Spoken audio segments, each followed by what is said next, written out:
takega tekmovanja v Sloveniji še ni bilo. Na svetovnem prvenstvu se ponavadi zberejo res dobri plesalci.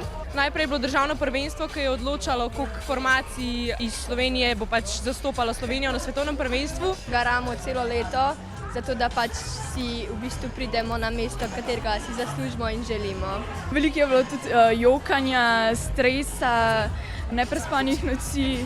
Tukaj se dosti spodbujamo med sabo kot klubi, pa tudi glede na to, da je to svetovno prvenstvo, se med državami, kogar Slovenija, tudi Slovence podpiramo. Really energetic, really loud, a lot of good dancers and just really emotional.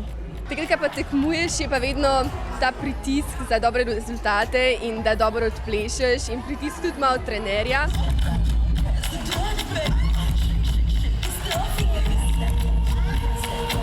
Je trema, ampak veš, da si pripravljen in pol se ti zdi ok, ajde, imamo to, sam pač rabiš stisniti in to je to. Se preizkusiš, kako handlaš ta stres, da spodbujaš tudi druge formacije, da si v bistvu kar neka skupnost in se res dobro povežeš. Včeraj sem se tudi spoznala z enimi Nemci, spoznavaš druge države, pa tudi ko s formacijo se bolj povežemo, skupaj se mi zdi. Je ples ta šport, v katerem sem se najdla. Vedno, ko sem v dvorani, pozabim na vse in se nekako tudi sprostim. Tako da bi moji problemi šli na stran in se pač fokusiram na to. Brought me new connections, new networking.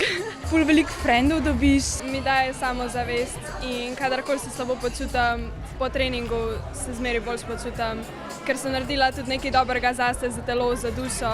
Just brings a meaning to life and it's brought me back to life after moving to Slovenia.